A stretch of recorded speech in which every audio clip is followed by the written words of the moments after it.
We are joined right now on Skype from Massachusetts with Andrew Beckwith. He is the president of the Massachusetts Family Institute and has been following this particular bill since it was introduced in 2013. Andrew, thanks for joining us. Good to be here, Heather. Thank you for having me.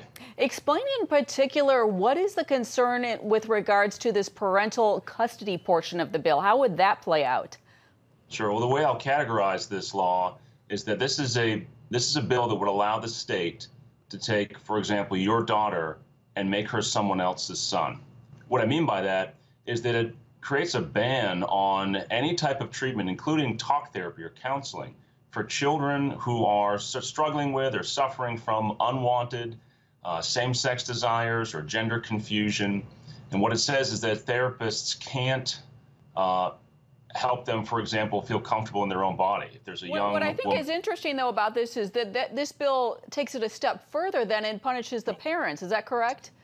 It does. So it prohibits counselors and therapists from doing this type of treatment, but it also then categorizes the treatment itself as child abuse under the section of law that allows the State Department of Children and Families to take custody away from biological parents. Well, I want to ask you, you've been following this bill for a while. This is not the first year they've considered it, but last year, Massachusetts lawmakers didn't vote on these bills until late in the session. But this year, they're holding a hearing tomorrow. Why the aggressive timeline this year? Well, they came very close to passing it last year, and they've passed similar legislation, minus the child abuse provision, in every other state in New England. It was vetoed in Maine under the former governor.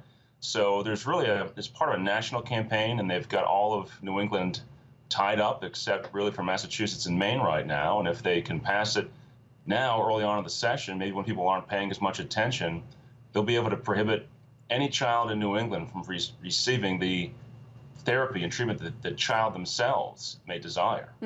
You have strong Democratic majorities in both the House and the Senate in Massachusetts. What are your hopes for this bill at this point?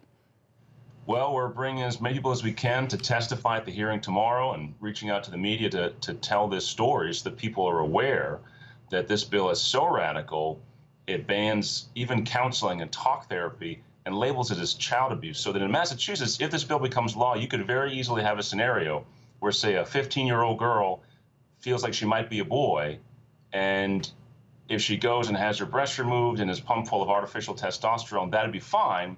But if she is counseled to feel comfortable in her own body, that would be child abuse, and the parents could lose custody of her. I think most people, when they understand that that's what this law does, will reach out to their elected officials and tell them to vote against it. That's what we did last session. It seemed to work. We're going to do it again and keep telling these truths. Well, it certainly is fascinating, at least from parents' perspective. And just briefly, we're about out of time, but I want to ask you, do you see this headed to the Supreme Court ultimately? Absolutely. There was a case last year, the NIFLA case, which had very strong language on this particular issue of protecting the speech of counselors and their clients to have these conversations. So if the law's passed, we'll take it straight to court, and it will head to the Supreme Court eventually, one way or the other, I'm sure. All right. Well, Andrew Beckwith with the Massachusetts Family Institute, thanks for your time. Thanks for having me, Heather.